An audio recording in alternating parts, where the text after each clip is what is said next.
Jabber. All Grown Up was a weird show. Take the Rugrats, weird show. Take the Rugrats, age them up. It's got nothing on the original Rugrats when it comes to weird and disturbing moments. But we're here to talk about the one-time all-comfortable situations, like watching Tommy try to make it with a girl. But we're here to talk about the one-time all grown-up managed to get on that level.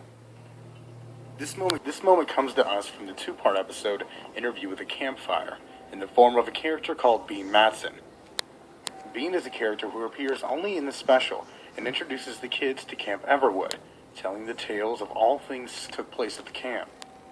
Tommy finds it the perfect opportunity to create his horror movie, but things get too real when kids begin to go missing.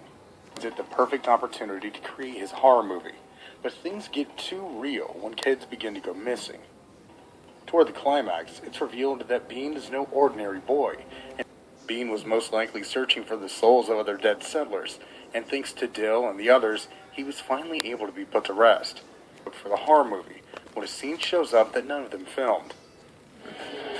But not before giving them one good scare. So the gang reviews the footage they took for the horror movie, when a scene shows up that none of them filmed. Able to be put to rest, but not before giving them one good scare.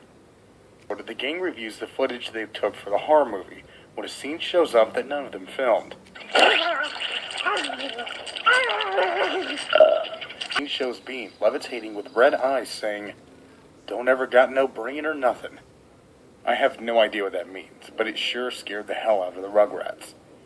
Supernatural beings are not really ever mentioned in the Rugrats, the only other one being Lil Q from the All Grown Up Valentine's Day episode. It's a strange moment, and a disturbing one at that. Soldier Perry. When it comes to disturbing moments, Invader Zim features them in spades. One taking place in the context of the show, and one in real life. Zim finds that none of his organs resemble that of a human's at all, which causes problems when he gets a case of head visions and has to go to the nurse. Realizing that the nurse will discover his alien organs with the organs of humans in the school, putting inanimate objects in their place. Hey, Rex is my ear bro. He'll be back. In the meantime, you can make yourself Oh. I'll tell you, this really has been fun hanging out with mature friends. Hey, let's see how many donut holes we can stuff in our ears. After stealing the organs of almost every student in school, Zim is now a fat, blobby mess, oozing fluids and intestines, almost bursting at the seams.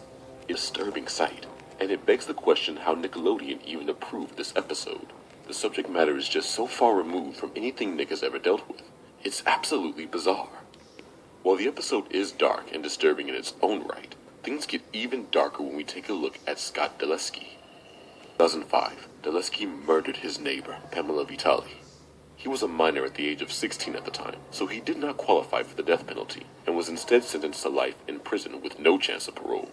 Increasingly evident that Dulesky was fascinated with organs, and often talked about breaking children's necks and wondering how the human body would function without certain organs. This episode of Invader Zim was brought up during the trial, drawing attention to certain comments he made after watching said episode. However, the two teens that testified stated that he was just joking about those comments. Although, those same teens also stated that he is not violent, and that's clearly false. So, could this episode actually inspired a real-life murder? It's hard to say without any conclusive evidence, but it's entirely possible that already present in Dulesky's mind.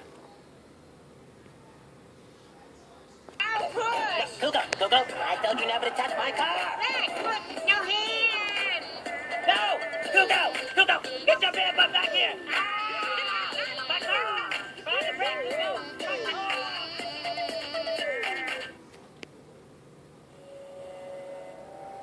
My life as a teenage robot. Batman the Animated Series is well known for being incredibly mature, and treating its audience with respect. Why it has become, in the eyes of many, the definitive animated version of the Caped Crusader. Of course, in not shying away from more mature and dark themes, some disturbing moments naturally come with the territory.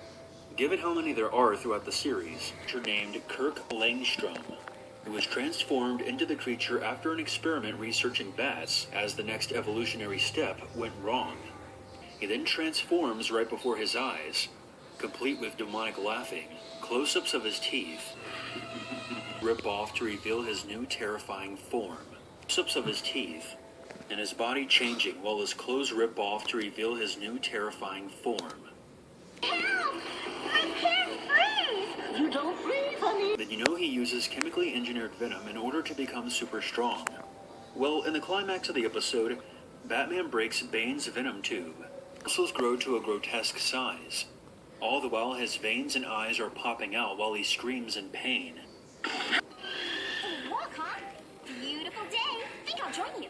Actually, my feet hurt. I think I'll go play in the backyard. A little backyard playtime? Count me in. For a moment there, it seemed like a fish, and which causes all the fish to mutate into a Joker fish with a big toothy smile. Turns out the chemical is non-lethal to humans, the fish, and gain a percentage over all that are sold. Upon breathing it, the worker begins to chuckle, which slowly grows and grows into an insane... Wow! Let me see.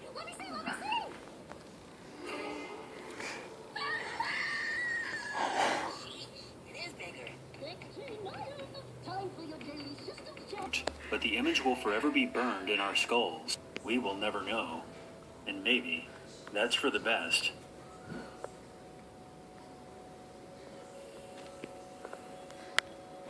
All grown up.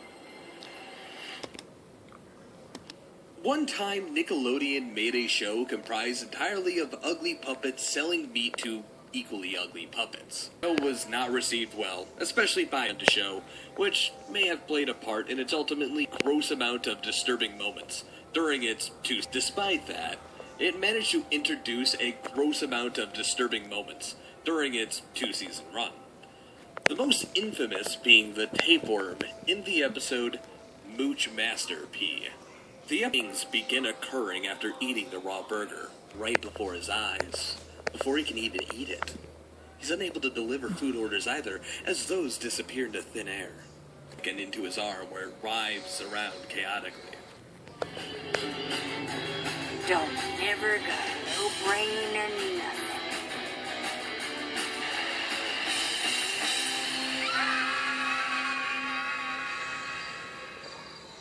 The scene shows Bean levitating. Australian man comes up and asks to buy it for a zoo. The boys agree, they hand it over to him, and then the man swallows it whole.